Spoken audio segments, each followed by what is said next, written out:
नमस्कार मित्रांनो.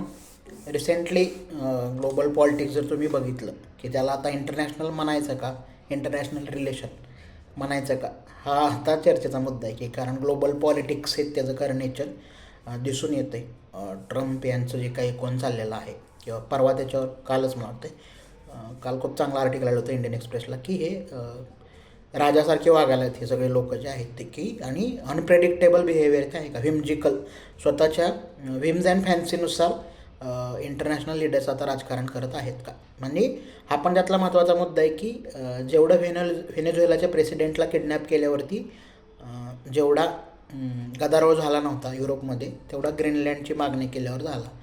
याचा अर्थ स्पष्ट आहे की ही युरोपचं दुटप्पेपणा या ठिकाणी उघड पडलेलं आहे की जर तुमच्या धोरणांचे बळी जर श्वेतवर्णीय असतील तरच युरोप लगेच त्याला नियम आठवतात, त्याला चांगल्या वाईटाचा सेन्स त्याचा लगेच जागा होतो. व्हेनेझुएलाच्या बाबतीत तो झालेला दिसून येत नाही. आणि आत्ता अगदी मग त्यांच्या घरापर्यंतच आगीचे लोळ ओटायला लागल्यावरती मग त्यांना ती जाग आलेली आहे. किंवा आता कॅनडाचे ते PM त्यात एक महत्त्वाचं त्यांनी भाषण केलं, त्या दिवशी महत्त्वाचं आहे. जमलं तर नक्की वाचा, काल एक्सप्रेसला ते आलेलं होतं. तर त्यांनी असं म्हटलेलं आहे की मिडल पॉवरचं काय आता, की त्यांनी काय करायचं की आपण जर निगोशिएशन टेबलवर नसू तर आपण मेनूवर असू, म्हणजे हे मोठ्या पॉवर्स आपल्याला खाऊन टाकतील.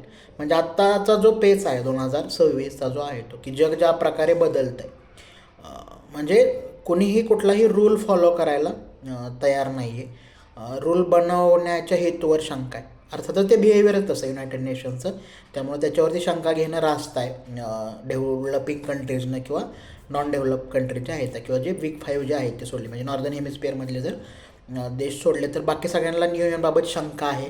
ती त्यांनी वेळोवेळी बोलून दाखवली आहे, तरी पण त्यांनी ती मान्य केलेली होती. पण जेव्हा आता नॉर्दर्न हेमिस्फिअरमधलेच लोक नियमव्यवस्था टाकून देऊ म्हणत आहेत, तेव्हा ते सगळं एकूण इंटरेस्टिंग बनत चाललं आहे की आता हे म्हणजे संपले आहे. त्यात काही कुठलाही आता दुमत नाही आहे की ओल्ड ऑर्डर आहे ती संपलेली आहे. आता ही न्यू वर्ल्ड ऑर्डर सुरू झालेली आहे. कॅनडा एक्सपेक्ट करतं आहे की चीन जास्तीत जास्त इन्व्हेस्टमेंट करेल कॅनडामध्ये.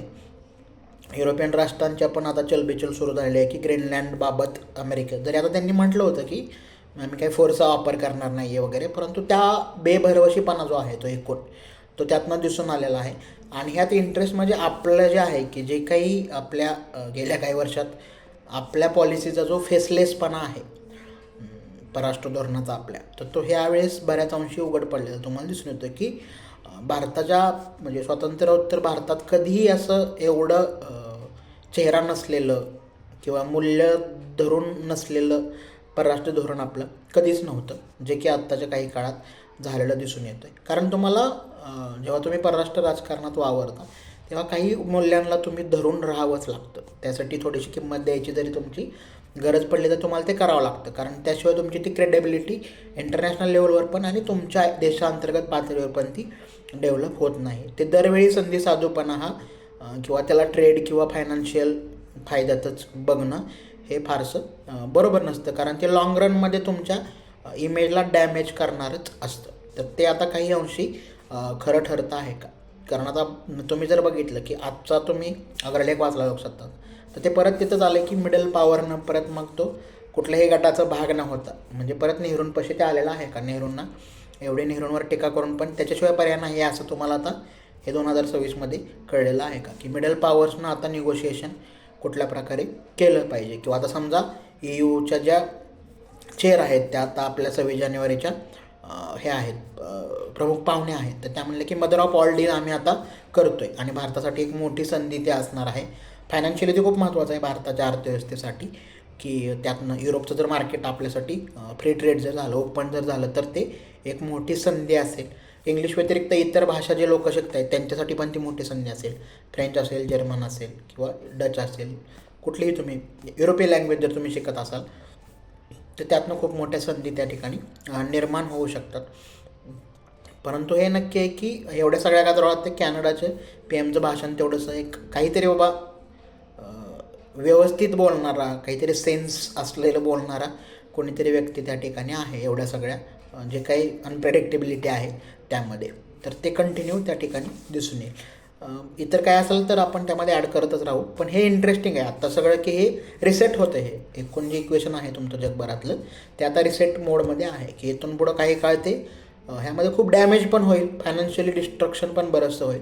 कारण त्या एका पॉईंटला लक्षात आलं की आता हे वर्क होत नाही आहे, फायनान्शियली पण वर्क होत नाही आहे आणि इतर कुठल्याही प्रकारे लोक सॅटिस्फाय नाही आहेत जे हे सगळा खेळ रचलेला आहे त्यामध्ये. त्यामुळं हे पडणार आहे हे निश्चित आहे, परंतु मग ते त्यात डॅमेज कोण होणार किंवा किती होणार, आपला त्यात नंबर लागणार का, किंवा ह्याच आपली काय भूमिका असणार, हे बरंच आहे. म्हणजे इथून पुढं एक 10 वर्षाचा काळ इंटरेस्टिंग असणार आहे IRसाठी. आपण आता कंटिन्यू आपल्यासाठी अभ्यासाच्या दृष्टीनं तर बघतच राहू. पण आज PB मेहतांचं आर्टिकल आलं आहे ते पण महत्त्वाचं आहे की ट्रम्पला कोणी काय म्हणत नाही, कारण प्रत्येकाच्या मनात ती इच्छा आहे की मला पण ट्रम्पसारखं वागायचं आहे, पण वागता येत नाही.